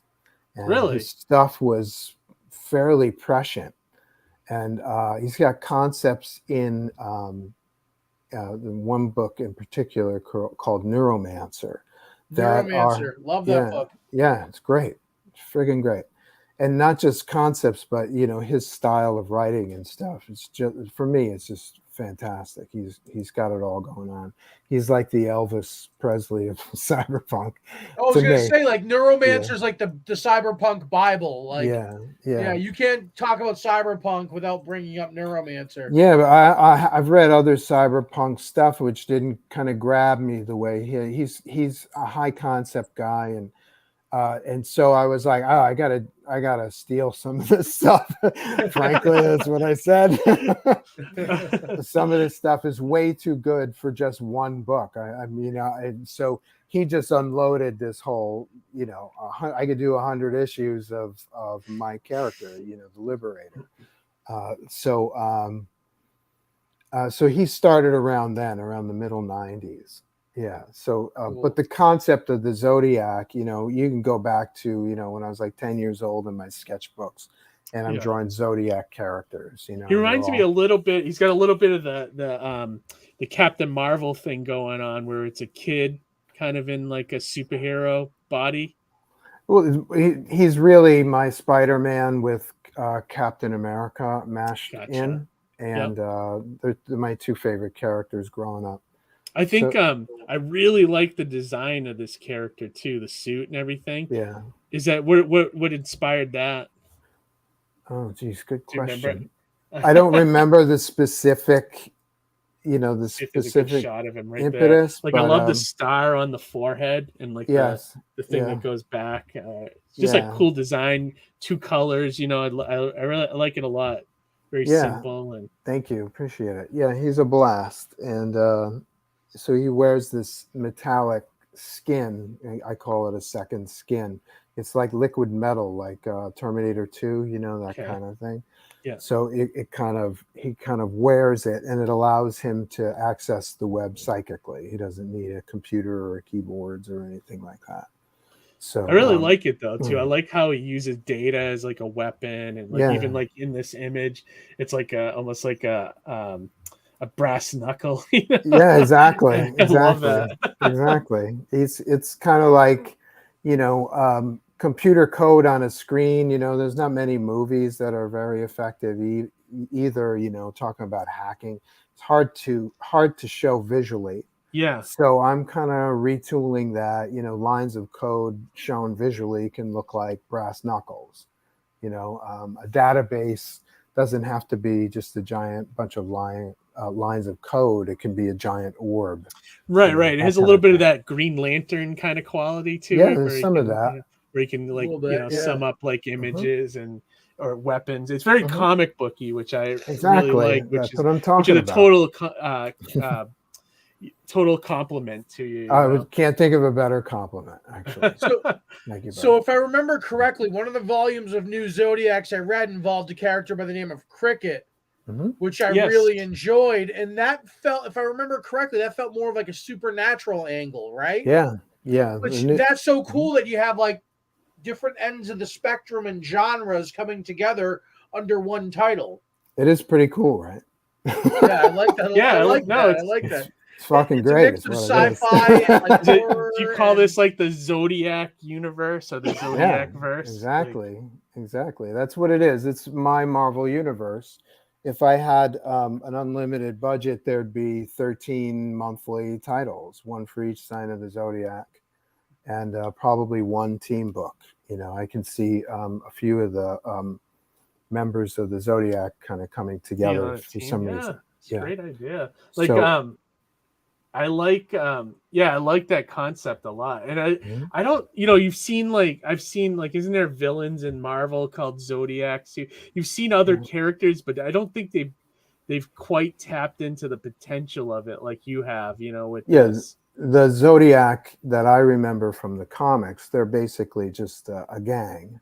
Yeah, they're like a crime gang. Spider-Man villain or And something, I right? loved the Marvel Zodiac. This has nothing to do with that. you know, Right, but right. they were just using the signs as a motif Right. to wear a costume dressed like this character. They didn't necessarily, well, they didn't at all do what I'm doing. You know, Right. Did you like research all the Zodiac signs and figure out how you could turn that into like a character? Like Yeah, for this? it's a work in progress, but short answer, yes. Yeah, I Nice. love the history Yeah. of the symbols. You know, if you go back, 3 to 4,000 years, people would go outside their huts and they would see a ram, they would see a bull, Yeah. they would see an archer, a hunter, or something like that, right?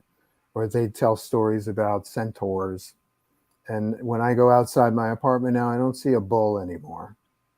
I don't see a ram. These people back in the day were looking up into the sky. They were seeing prominent stars. They were creating images. They're basically reflecting their own experiences into space, right? So it's like, oh, that pattern looks like a ram. Well, he guy's standing next to a ram. So doesn't it make sense? I have personal experience with an animal, with a ram. So when I look up here, I'm going to see from my experience. So I'm higher concept. The new Zodiacs also reinvents the signs for a modern era. So there's no ram anymore. There's no water bearer anymore. The water bearer is Aquarius. Back then water was life, right? Now Right, so what it's you more know, right? liquid Now, metal kind of thing, right? Is I hadn't even thought of that, but that's cool. I'm going to use that from now on. Yeah, go for it. And like People send you being the like bill. the internet being like an ocean, like is that Look what at you were you. kind of vision? Like No, not at all. I love okay. this though. Keep going. Keep going. He's taking notes, Keith. Yeah, let me get a pen. The ocean of the web. Yeah. I really like this.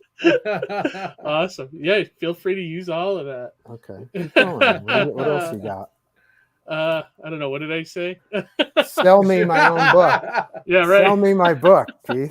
Well, I'm just figuring how did you like make the jump from the Aquarius to like the Liberator? Like, For me, it was information. It's like what you know nowadays can mean life or death. So my guy, the Liberator, he channels the Aquarius energy, and he uses that to be, the world's best, most prominent, and most wanted hacker. So he's a data thief. He's like the Robin Hood of cyberspace. Yeah, I like that who a lot. Steals from the info rich and gives to the info poor. So there's a little hacktivism there. There's a little bit. Yeah, but I like it. Like I don't think anyone's used hacktivism quite effectively as you have with this book. Like I've read the news. Was it the first miniseries of Zodiacs? I really liked it a lot. Whatever the graphic novel was it 4 issues? I can't remember. The first 4 issues. Okay. Yep. Yeah, I gotta crack it again and read it. It's been a while, so it's like fuzzy in my head now, but I definitely want to read it again at some point because I did enjoy it, and I think your art's really good in it. Thank you. Appreciate it. Yeah, definitely. So now that we're talking about new Zodiacs and we kind of got an idea, for the audience, what they're in store for. It's a very good superhero book. Everybody out there that's listening, I've read it. It's awesome. And if you haven't read it, this is a great way to start. So this campaign is a new edition of number 1, right? Or it's taking the mini series, the first issue. We're just talking about this stuff. The first issue of the mini series sold out. Okay. I have some file copies for myself, but I'm not selling them. Right? It's gone. I did 2 printings of Okay. the first 4 issues as a graphic novel. Okay. Those are sold out. So I'm kind of reformatting the series into like a maxi series. So this new Zodiax Aquarius, so no one misses anything that's been sold out, I'm reformatting the first 2 issues of the miniseries into this, which is essentially the origin of Aquarius, of the Liberator. So So that's going to be a thick book then. That's like 2 double size, like a 48 issue. pager. 48 pager. Okay. Yeah. Yep. And then it'll So have. I'm sorry, Joe. I didn't mean okay. to interrupt. I was gonna say, are you remaking pages or are you expanding upon them? I'm going to remaster the coloring because I was very still inexperienced with the coloring in some areas. And also, as I worked on the series, I was like, I shouldn't have done that. Yeah. Looking back at the other stuff, there's a way that I want to portray cyberspace so it looks distinctly different from the character's reality, real space. Gotcha. Yeah. And so I didn't really nail that down until I was 3 or 4 issues in. So Gotcha. I want to come back and kind of retool that a little bit, but then it'll have 6 or 7 pages of original material like pinups and stuff like that. And then so I'm repackaging it so that each so it's kind of like a 12 issue maxi series, like 12 signs of the zodiac.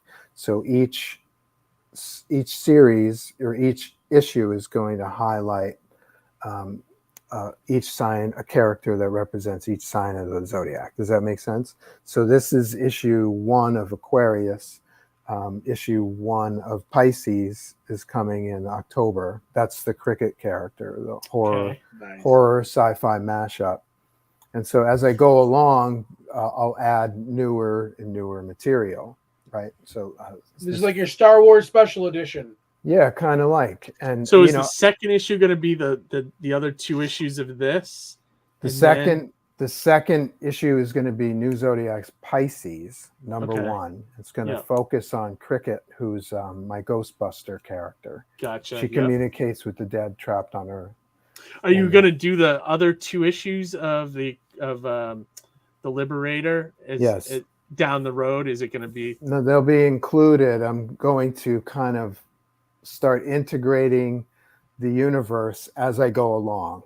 I don't know if I can do it, but that's my plan. Figure out kind of a timeline, in other words. Like maybe we can bang some ideas at each other here. That my original idea is, okay, we've got 48 pages of the Liberator in issue 1. Issue 2 is going to have 40 pages of Cricket and an 8-page Liberator backup. So issue 3 is loosely planned, let's say Sagittarius. It's going to have 32 pages of Sagittarius and then a Cricket backup and an Aquarius backup. Does that make sense? Yeah, I think that's the way to do it. I think that would be a cool way to because it's just like the other book. It's just like the big 2 books would do the same thing. Yes. And if you're looking at what they do, I mean, that's like your end credit scene, right? You're giving the stinger, the thing that leads you to the next project. I kind of look at it like the Golden Age comics. When you would back in the day, you would buy a comic book for 10 cents and you'd get a Hawkman main story and then a Sandman story in the back. And then, here's a Spectre story, and then a Johnny Thunder. Gotcha. It's each issue was actually very special in that it highlighted many characters. So I'm kind of going in that direction. I even thought that way in the beginning, where I'm painfully aware that these are new characters. So what I would do at the beginning of most of the stories is I retooled a old Golden Age motif where I do like a half page illustration and kind of briefly describe who the character was, and what they do, what their MO was, in that illustration. And so that's what all the Golden Age books did. They didn't assume that you were reading everything. Right. They didn't assume you were buying 500 issues of Amazing Spider-Man or Detective Comics or Right. whatever. So Well, I won't. they thought kids would just pick up whatever, and Yeah. a lot of it was disposable too. Yeah, you know? exactly. So you didn't need 30 issues of more fun comics. Here's a book. It's got all these characters in it. How cool is that? So I'm kind of playing with that idea. I want to make each issue something special and substantive. That's why they're all 48 pagers. I like So that. that's the idea. Yeah, I think what Johnny said. Yeah, I think that's probably the right way to do it. It's like have something, introduced every issue, and then you could probably carry it into its own main story, the next issue or whatever. Yeah. Give people a taste for the next one. Yeah. So I was just going to ask on the campaign, if you had to recommend a tier, what would you recommend for people jumping aboard? Yeah, let's take a look at that. Well, there's something for everybody here. Okay. I'm really a comic book guy. I just like to read comics, So, the basic level is New Zodiax Aquarius, the regular comic shop edition. This one right here. That's $10 and it's signed. Okay. It'll be signed by me. And I'm playing with the idea of doing like a certificate of authenticity. Do you guys have any comments about that? I know Johnny, I think Sam Vera was doing something like that with his because we just got his campaign in the mail. And it came with like a certificate, like saying, there was only this many amount made for the Kickstarter. Oh, cool. And you have copy number, blah, blah, blah. Oh, wow. That's a very cool idea. And then he signed it. Looking at it, it looks like it was just printed on a postcard. I mean, and then he wrote in the parts with a Sharpie where it matters, like, the number of copies and then his signature. But it looked legit. Like, I was like, that's not a bad idea. You make it feel like it's a collector's item in some way. Exactly. That is kind of special. I've toyed with the idea of ideally saying, okay, I'm going to have an alternate cover. Like Joe, if I were going to have you do an alternate cover, I would do 50 of them, only 50. And then I would say like blank space /50. On the cover. And as I sold them, okay, you're number 1, boom. You're number 2, well, you know what I mean? And then that's how I would go. And then they're numerated, but there's no more than 50 of them. And whichever one you get, or win a number of the backers, like who backed it first, kind of thing. Right, exactly. That's a cool idea. It's not a bad idea to play with. But I think if you keep doing like the next campaign and have the previous issues, I think that's how this will build, like that's the idea. That's what we see a lot on campaigns. Like I very rarely see the campaign start going the other way. Like, no, it's true. It's like, I've seen like, they start off at a level and then the next one's a little higher. And the next one after that's a little higher than that, so that's the direction you kind of want to go. It's weird that Indiegogo and Kickstarter are doing comics better than stores and Diamond. What blows my mind is to see the resurgence of the alternate cover game, right? The thing that sunk Marvel is now back again and very popular, and it's making a lot of indies. It's really a lot popular. of money, Yeah, it's wild. It is true. You have to have that variant cover, I think, for your campaigns. So I'm not a variant fan. Personally, I would rather spend my money on another comic so I could read more stories. But I recognize that variant collector is pretty dominant out there nowadays. So there's a tier for Kickstarter exclusive variant cover. So I'll only print to order plus a few copies for myself. So Are you the artist on that? You're the artist. Yeah, pretty much. That's the black cover. I don't know if you scroll down a little bit. Let me see. Is it showing here somewhere? Yeah, that one right there. Yeah, that really looks real I like slick. that. I want that cover. Symbol. Yeah, I like that. That's the updated Aquarius symbol, and it's going to be like a mixed. How do you say this? A mixed. it's like half glossy and half matte finish. I forget, spot Cool. finish it's called. Yep, So it's going to be a glossy cover, but wherever you see the logo or the symbol, it's going to be matte finish. So when you look at it at a certain angle, you'd be able to see it. But if you were just to look at it straight on, it would be all black. Dr. Mask agrees with you, says 100% on the variant, Joe. I just grabbed the one I like. I don't need them all. Yeah, no. I think that's the way to go. And then he's also said spot varnish. It's not that's the term I was trying to think of. Thank you. Yeah. No, that's the way to go, I think. Like, because even my last campaign, I did too many variant covers. I did 2 per issue. Yeah. So there was literally 6 variant covers, and it was like that was way too much. So but I think I'm gonna do killed one your per campaign issue. though, Keith. I did, but I think covers though. It was too crazy with shipping, and then also like I Oh. think it's just too much. Like I want to do 1 variant per issue. One other thing I'm seeing with campaigns lately too, which I think is a step in the right direction, is like when people get into the stretch goal territory, which you are now in because you just hit your goal today. Thanks to someone named Johnny C. I don't know who this guy is. But... Well, when you tag me in the post, you're like, "Come on, we're only $1 away." I'm like, "Yeah, right." I know, it's so weird. I gotta tip this over the edge. Earlier this afternoon, I don't know. I had a flurry of backers today. I don't know what today was, but I had a flurry of backers, and right around 4 or 5 o'clock. Somebody came in and ordered something, and it had me. My goal was 5,500. I had literally the goal was I had $54.99. I was $1 short. Oh wow! And Johnny C comes in. Ding. Right in there. I was like, let's make this official. Boom. That's awesome. I really like that black cover, so I'll increase my bid at some point before it's over. But I just had to get that $1 and just to be the guy who put it over the edge. Okay, cool. I appreciate it. Regardless, and $1 doesn't matter what you give.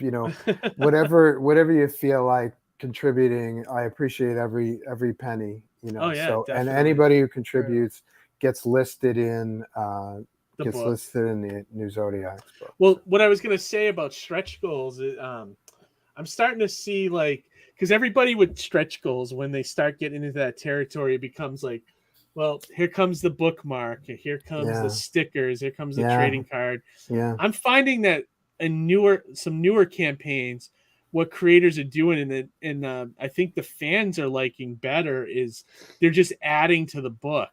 So instead of doing your typical sticker or bookmark, they're like, well, let's do a pinup section for the book now, or here's a behind the scenes making of, or here's a 3-page epilogue for the story. You know what I mean? But you build that into the stretch goal. So like, how much would that cost to say get 10 pinups or and you build that into the stretch goal and just make the comic better, which I think is probably what I'm going to do with my next campaign, is try to do stuff like that, Yeah, I'd have to. I'm kind of tight on the budget as it is. But if you say your campaign goes to 10 grand. Yeah, well, if the campaign goes to 10 grand, I'll probably throw in the next Zodiac book. Or save it for the next, or do a new short. But this is a new short story or something. You could do that, or hell, you could hire it out to an artist or something. Yeah, that's true. I was going to ask you, Joe, are you doing everything yourself, or do you have anything outsourced? It's especially this one. It's pretty much me. I did have some assistants in the coloring. I don't consider myself a strong colorist. Okay. So I was hiring colorists, trying them out while I was going along. I'll make sure they're credited in the book, but I'm going blank on who helped me with what. Yeah. It's been a few years since I did this, but I'm the guiding force behind 90% of it. Nice. Cool. So I would love to find a colorist that I could pass the pages on to. It's with me, creative process the fun ends after I've broken down a page. So the idea of penciling a page is a chore to me. The idea of inking that same page is a chore to me. The idea of coloring something, it becomes a chore. I just like to solve the storytelling problems. That's where my brain goes. I want to get, I want to get to the end of the story. Like that kid, back in the day, just started with a blank page, went to page 10, and no matter what happened, the story was done. I still have that brain. So it's like, once I've solved the storytelling problems, I want to move on. So it's kind of a chore. So it's on me to, like, I stop penciling pages now. I'll get tighter if I have an inker or something like that. But when I'm working on my own stuff, it's basically drawing with a pen, penciling with a pen. I'm going right to the inks, and then I would love to get a colorist who kind of gets it. And like you were saying, Johnny, there's different genres. So, a colorist for, a cyberpunk story might not be suitable for a horror story, right? So I would love to find, a team of people that I could work with to kind of make the workload go faster. That's kind or that's be my able goal now. to roll to those different genres too. Find somebody that could do both. Before we should probably check out the video before we close it out. How do you long play videos? It's like 2 minutes long. 2 minutes? I think. Is it just Let's fire it up? Is it you want to see it, or Joe? Or you fire it up? Let's see. I don't know. I think I pretty much said everything that's in the video. But if you want to play it, you have maybe play it quiet so people can see the artwork. And we can talk over the visuals as they go by. Yeah, hang on. Let me do that. I can do that real quick here. Let me turn the audio off. Give me 1 sec. Let's see. Share. That way. Yeah. Okay. Yeah. Now we'll see it without the. Can you hear anything? You can't. I can't. No, I can't hear anything. No. Okay. I had to turn it down for me because I can hear it on my thing. Oh, you can? All right. Oh, This is a Joe St. Pierre director commentary for the trailer. Yeah, right. So these are like the greatest hits. The video's pretty good. How did you edit it? My excellent longtime friend Peter, his name is Peter Deek. He's out of Denver now. He put together like a 3 or almost 4 minute video set to music with a lot of the clips from the comic. And so I just basically retooled the video, used it kind of like as a lot of stuff. And I just kind of cut it down because I thought it ran a little long. Mm-hmm. And I just cut it down to the essentials and then tried to voice over it. Like with the way the ADHD society we live in now, like I find like as long as your video is like 30 seconds, you're good. Yeah, you're good. Because that's about as long as people hang in there for. That's cool. As I'm all about the trailer. Treat it like a movie trailer. I mean, you think you should have Look at that one, drawing. definitely. That drawing rocks. Come on, that's an awesome dude. Drawing This character rocks. I love this character. I love the concept of it. I think it's great. It's a good sign when you like look at something you've done and you like it. Isn't that kind of cool? It's a fun experience. Right? So many times as an artist, you hate everything. It doesn't. Yeah, it doesn't happen every day. It does not happen every day for sure. Even the trailer, the way it's laid out, it tells the story almost. You don't need the audio, even just the images. Do it justice. No, you don't. Yeah. It's perfect. And like I said, I love like that little bit of Green Lantern kind of concept to it. Very cool, dude. Mm-hmm. Thanks. It's fun. And Green Lantern is a cool character. Yeah. No. Awesome. I was gonna say, like, everybody out there, it gets my endorsement. If you like superhero stuff, it's something sort of, very different, actually, I would say. Cool character design, but a superhero in cyberspace, it's like, it's just, that's the other thing I tried to do is like put a little extra spin on it. I didn't want to do like, oh, that's Batman. You know what I mean? Right, I right. wanted to do something that, it's Like it has definitely- elements of other characters, but Yeah. it's very original. Yeah, but try to make it distinctive in the same way that Spider-Man was, I guess, Robin or Kid Flash, on his own. Spider-Man became something unique. So that's kind of where my brain case is going. Yeah, definitely. I wanted to ask you this question. Harry had a great question here earlier that I wanted to show by you. He asked, in this swipe left or right type culture that we're in, and as an artist, do you feel people don't appreciate art as much? I would say I think people don't appreciate art as much, but I don't think. I think we're kind of overexposed to a lot of things, It applies to movies, to music, the way people listen to music nowadays. It's like, I the way TV is formatted. It's like, you get one Marvel movie in March, and then the next one comes out in April, and you forgot the March movie, So and then God like forbid going you through. get into something else, and then you're like 3 years behind on everything. Yeah. So it's crazy. It's very disposable, and like it's like this rush. I need everything right now. That's why I kind of appreciate when Disney and some of these other streaming services drop it week to week. Yeah, because you're Yes. forced Make to you wait. No, Yeah. I like that. Yeah, It's like some kind of revolutionary concept. I know, right? Which is But I something love that, like, I don't get to watch it right away, and then it's already spoiled for the entire show. The whole season's spoiled for you online within a day if you don't get to watch it, within 24 hours. And it's like, Well, I mean, if you think back to old shows that had like big cult followings, they were built because they were viewed week by week, and we all found out the result together.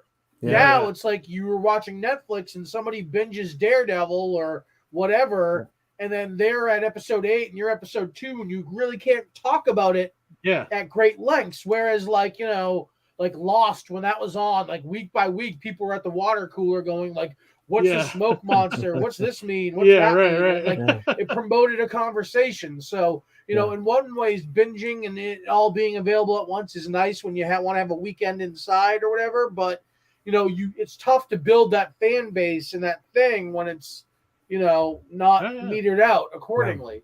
So when something connects, it's an even bigger compliment. When you liked it on Tuesday or you liked it in January, but you couldn't tell anybody what it was about in February. You know what I mean? When something connects, like I'd like to share a story if I could. It affected and then we'll me. wrap it up because we've been going almost an hour, Time and flies. 40 something minutes. It's crazy. Time flies when we're crazy. having fun. Yeah. So we'll end with this. This Yeah. is the reason why I do what I do, right? So I created a series of young readers graphic novels called the Fabien Cousteau Expeditions. So a few years ago, these came out one a year. So the first one that came out almost 4 years ago, it's called The Great White Shark Adventure. I'm at a convention. I sell Great White Shark Adventure to a young kid, a young reader, right? So I'm at Gary's show, Northeast Comic Con last month. Yeah. And this kid comes back to me with his family, and his family was like, I'm sorry, I'm going blank on his name. I have it written somewhere, but I forgot his name. But let's say his name was Little Keith, right? So Little Keith comes up to my table, and he goes, and the parents are kind of telling me the story. Little Keith is like, I love this book. This is awesome. This book is great. And he goes, and the parents were talking to me later, and they were like, he loved that book so much. He shared it with all his friends. He took it to school. He took it to show and tell, to tell all the class about this book. And he wanted to come back and tell me, how much he liked the book. But COVID hits. Okay. So COVID hits, and I'm at least me. I didn't go anywhere for 2 straight years, right? So at least 2 years go by. And then I see this kid at the Northeast Comic Con, and he comes to me 2 fucking years later, Okay. and go, I love this book. I still love this book. You know what I mean? And that's, you know, there's brain cells in this kid's brain. I have a my similar name on story it. too. You do too? What is yours? A creator, one of the creators at one of the other creators at Alterna has a book called Downcast, and he messaged me on the side. He backed my campaign. He, you know, got Mighty Mascots for his kids, and his one kid loved Mighty Mascots so much that they had to take it away from him because he wasn't doing his chores. He was like, dude, he was putting the book in between his homework, so like you would if it was a nudie magazine, and you know, he was reading it and they had to take it away from him. And I said to him, I go, dude, I'm sorry that happened to you, but I think that's fucking awesome. That's the best compliment. Yeah. That's how you know you made it, right? The kids are sneaking to read your comics just like back in the day. Yeah, it's definitely that's what it's crazy. all about, because that's Very what cool. happened to me when I read Spider-Man comics. I was profoundly affected by that stuff. Yep. So, and you just hope that on some level clicks with them, and then they go out and buy other comics and start, and that's where it starts, you know, like, you know. Even as an indie creator, those are the moments that we thrive for and we live for the most. When somebody, you know, more than just buys your book at the table, but actually reads it and reciprocates some of the knowledge that you've put out there, you know, and it, and you know, it wasn't just something they read on Wednesday, you know, and then forgot about it when. Of course, the problem is distribution, though. You know, kid gets into a book. Where do you go to get a comic now? Like, you know, it's like. Yeah. You got to find a store. You know, they used to be everywhere. Now they're nowhere. You know, it's like, that's a whole other story, and we can talk for hours. Yeah, that's 2 more hours about exactly. You know, but you know what I'm saying? Like, that's part of why, you know, comics are just so hard to get. You know, they're in bookstores now. When you're looking for comics, you go to Kickstarter, you search new Zodiacs, and then you hit pledge. So I like Johnny. He always brings us back. Thank you for your $1, your magic dollar. Yes, you made my day. I just had to make sure that everybody who pledged, you know, the campaign hit. So that way you fulfill, right? So I was just doing my celebrate. Duty. Hey, to celebrate, can I give away a few prints? Because I cracked my goal today. Can I give away? Absolutely. Here's my. What's this? There's my boy, Hawkeye. Hawkeye, that's awesome. I know you did a print of that. Okay. Yeah, Batman. I've seen that one. And Wolverine. Oh, that one's great too. Wolverine, cool. So I've always liked your Wolverine, Joe. You just have a way of drawing them. Yeah, Wolverine's a blast to draw. He's in my top 10 for sure. So I have everyone's name who contributed to the Kickstarter, including Johnny C. Okay. And whoever's name I pull out, I'm going to sign and put the prints into their package. Does that sound good? Yeah. Okay, here we go. So we have it live here so that you remember. Yeah, make sure it's not rigged, right? Yeah. Here we go. Okay, here we go. Let's see. Oh, you just switched it out for Johnny's name. Christoph, number 19. Christoph RDGZ. Thank you, sir. Christoph. Spreading the news. Christoph, I don't know if you're in the audience, but you got some awesome prints. Nice. I hope you're watching, Christoph. I'm super jelly. I would have done something if Johnny's name came up. Rigged election. Awesome. Well, all right, so let's start wrapping up here because we're actually heading into the 2-hour territory, which is crazy. Feels like we've been talking for a half hour.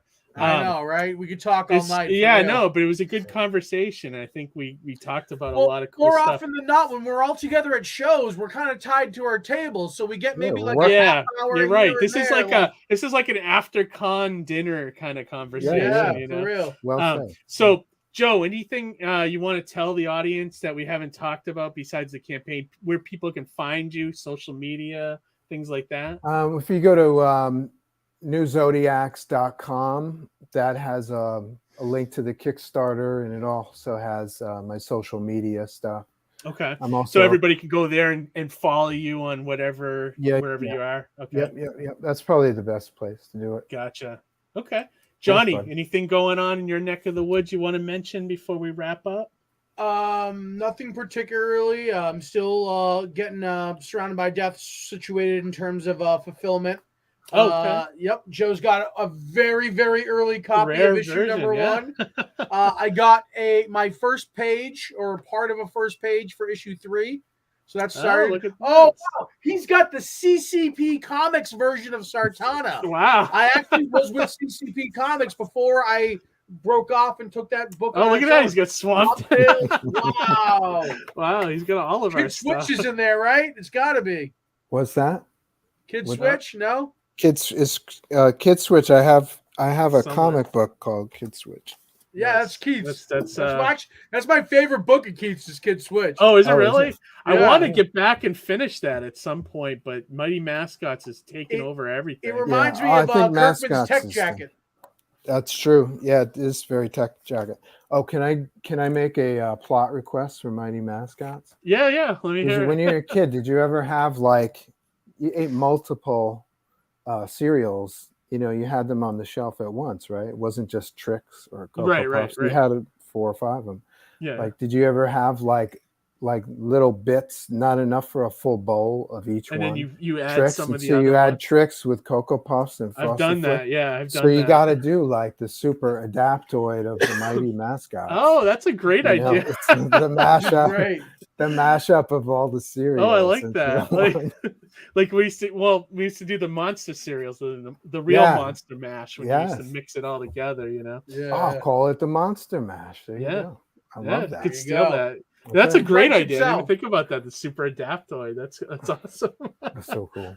I like I it. love those characters, the mashup characters. Yeah, the yeah, mimic. like the composite. What is it? The composite Superman and Yes, Batman. I love that. yeah. The mimic in the X-Men had all Yeah, the yeah, X-Men yeah. and the Super Skrull, of course. Yeah, who's of course. I love the that best. too. The best. D-Man Yeah, was that's true. Wolverine's mask with Daredevil's outfit. Yeah, that's right. We Right. don't talk about D-Man here. Yeah. I don't know Awesome. anything about D-Man. I'm just saying that. This is a bad name, right? All around, right? Yeah. Need to look at this. Dr. Mass said need to have Joe back and do another 2 hours. Wow. Yes, All right. Yeah. absolutely. Here, Yeah, folks. eventually we will. We'll definitely do that. Maybe the next campaign, you know. Okay. Yeah, I just want to reiterate to everybody out there listening, this has been a great 2 hours of comic conversation. If you like what you hear, if you like Joe, definitely check out this campaign on Kickstarter. The link is in the description of the video and also in the chat, so check that out. Definitely back it. This is a comic worth your money. I read this series, or the Aquarius, or the Liberator part of the series, and it's great. It's characters original. It's it's awesome. So just check it out. It gets my full endorsement. Also, if you have money left over, and it's not too late to get in on the Alterna winter campaign and get Mighty Mascots 5 and 6 along with Mighty Mascots 1 through 4, which is available in the campaign. So if you haven't read Mighty Mascots, get all 6 issues. That's about it, gentlemen. I'm parched, so I'm exhausted. yeah, I know. We all are. So if we have nothing else to say, let's wrap up this episode of. Oh, look at this guy. Oh, you pulled it out. So that's the first Is edition. that the first edition of the graphic Yeah. novel? This is Yeah. old school. I got this at Northeast and Wilmington. I got mine in the other room, but I'm not going to get up and go grab And it. I even have a sketch of cricket on the inside here. See? Oh, look at that. Look at Nice. that. Very cool. Nice. Very cool. All right, so check that out, and it gets an endorsement from Johnny as well. So Johnny, you've read it, right? So it's good stuff. Oh, absolutely. Absolutely. Awesome. Cool. And All right, so guys. I'm calling that phase 1 now. So hopefully phase This is 1 phase will 1, be yeah. worth some money someday. Oh, that's Yes. cool. That's Fred Hembeck. That's a pin up by Fred Hembeck. Oh, and nice. The one on the right is Ernie Colon. God bless Ernie Colon, with Joe Rubenstein and Ian Chase Nichols on the colors. Oh, wow. Yeah, it's good stuff. That was fun. Awesome. All right, guys. Well, that's it for this episode of Indie Comics Relay. Like I was saying to Johnny at the beginning of the show, we will be live the next 2 weeks and then off after that for a week. Our schedule's kind of screwed up with my vacation, and also like we had. Yeah, it basically. What is this vacation? I know. Yeah, Well, I what is haven't that? taken one in Like, come years. on. Like we actually haven't. Me and Amy actually haven't had a good honeymoon. So this no is kidding. sort of like our real honeymoon. So in Cool. like the first week of May, but it was a cruise. It was canceled for 2 years because of COVID. So you had planned it before COVID. like 2 years ago. Ty and Jabo actually got us because Ty does the travel agent stuff, so she hooked us up. So nice. it's just finally happening. I'm actually not in a good position to go on vacation because I have so much going on, but like whatever, we're gonna do it. So. If you delay it, you'll never do it. So That's the done, thing. right? That's the thing. True. So we'll be live in the next 2 weeks. So it'll be a nice treat for everybody out there. So. All right, guys, let's end this. We're over 2 hours now. So without further ado, just trying to break the 2 hour mark. Yeah. Have a great week. Read comics and back Joe's campaign, and we'll talk to you next week. All right. Good night, everybody. Thanks for having me on. Appreciate it. Yeah, definitely, Joe. Anytime. Bye, everybody. Thank you for coming on.